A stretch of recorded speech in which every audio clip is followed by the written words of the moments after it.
Hey guys, it is Bryn. And Casey. And we are here continuing our series on gateway games. Casey, if they are tuning in for the first time, what's a gateway game? A gateway game is a game that is easy to play for people who've only played classic games like Monopoly, Clue, Risk, etc. To jump in and learn new mechanics and branch out into more complicated games. Okay. If they want to check out more gateway games, where can they find us? On YouTube and Facebook and Instagram. All the social medias. Yeah, search Roundtable YQL, you'll find us. Excellent. All right, we are playing Pandemic. Pandemic, an award-winning game, sold millions of copies. It is, what makes it unique is it is a cooperative game where we are working together against the game itself to control the spread of deadly diseases and save humanity. Is that the box quote? Saving humanity is a box quote. No, I think it says, can you save humanity? I don't know, can we? I don't know. Let's find out. Teach me the game, Casey. So, for setup, we have already picked our roll cards. There's 9 different rolls, and each player will get one randomly, and then they'll pick it out and get a corresponding pawn. Okay. You're gonna start in Atlanta with a research station there. Do you know why we start in Atlanta? No. Why do we start in Atlanta? We start in Atlanta because that is where the CDC is. The what? The Center of Disease Control. All right, that's a good reason to start there. Yeah. And then so we have our infection deck here, and we have our player deck here. And one thing we'll do is we add these epidemic cards face down into the piles here at a random spots. And then we'll put this right there. It's way out of reach. So the goal of the game is to cure all 4 diseases. You don't have to eradicate them off the board, although if you want to add a challenge, you can do that as well. But yeah, so we have to find the cure for all 4 diseases before we have 8 outbreaks of diseases. Okay. So to start the game, we're gonna start with where the diseases are. First 3 cards is gonna get disease cubes. So we got 3 diseases in London. Oh, that's blue, not black.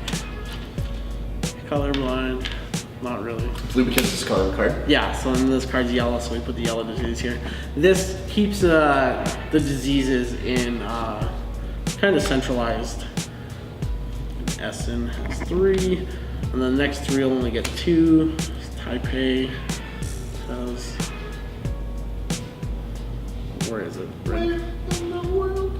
It's right over there. It is. Maybe I could have done this before we started filming, but hey, you know, this shows you how it goes. I miss Carmen Sandiego. I never really watched it. This one is Such a good show. Good game. I did play the game on my computer. Yeah, which one? Where in the world? Yeah. Where in Time was really good too. Where in Time is Carmen Sandiego. Wait, she gained the ability to time travel? She did. Hence the name of the game. That's pretty crazy. That's dumb. Then I lost all appeal to it. What? How'd she gain the ability to time travel? It was like 20 years ago, I don't remember. Carmen Sandiego wasn't a sci-fi show. Alright, so Pandemic. we have our infection deck set up. So the way this works is we're gonna start with 4 cards for 2-player game. This game plays. We're working together, right? We are working together. You can play up to 4 players on this. And so on our turns, we get to take 4 actions, and then we'll draw 2 new cards and infect cities. So the way it works is in order to cure a disease, you need to bring 4 cards of matching color to a research center. So the way you move around is you can, there's like neat little player aids here to help you as well, but you can move to a city connected to you by a white line. That's one of your actions, and you get to do 4 actions. So I can choose to move 4 cities if I wanted to. You can also jump around quickly by doing a direct flight. So you discard a card and you can fly to that city. So I can choose to fly to Osaka, orange. Whee! You can charter a flight. So if you have a card for the city that you're currently standing in, So I have Atlanta. This probably would have been a better one to use. But with Atlanta, I can charter flights. So I can discard Atlanta and fly to any city I want. Excellent. And then there's shuttle flight where if you have multiple research centers built, you can travel between them. You can discard a card that matches the city you're in to build an additional research center. You can treat diseases. So you remove one disease cube from the thing. Share knowledge if you're on the same space. Probably should have did this first too, is we can exchange colors of cards to make sure we have the same ones. And then the last one is discover a cure. So if you're at a disease or a research center, you can trade in 4 cards the same color to do your thing.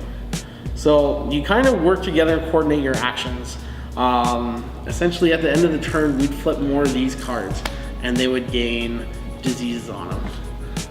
So Milan would get one. And then because our infection rate is 2, we flip 2 cards. Okay. So Moscow would also gain a disease, wherever Moscow is. There. The way outbreak occurs is that as we are drawing cards from here, we can get cards that are the epidemic. And what this will do is we increase our infection marker. So eventually we get to the point where we're flipping 3 cards or 4 cards. Okay. And then this deck gets shuffled back into here. And we flip 9 cards off the top of there. So with the 9 cards that you flip off there, once we put these in there, there's a higher chance of getting ones that already have diseases. If they have 3 diseases on already and they get infected again, they explode in disease. So this would be an outbreak. So then this would get a disease cube, this would get a disease cube, this one gets a disease cube. Oprah over here. That's when we get a disease cube, which then triggers an outbreak. So then all these connecting cities would also get disease cubes. So, and then we'd have 2 outbreaks right off the bat. So the game can ramp up really quick as diseases, if you leave diseases unchecked, they spread really fast. And then you have to go to the cities and clean them out. This is where you take advantage of your player abilities, where mine is when I go to treat diseases in a city, I remove all disease cubes where normally one action only takes off 1. Okay. So yeah, and then if we had a cure, I can just take them off automatically. And then yours is?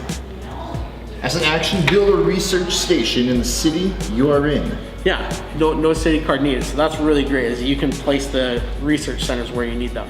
That's cool. And so we would keep playing, taking our 4 actions, drawing cards, trading, coordinating where we're going to clear diseases until we discover the cure for all 4 of these diseases.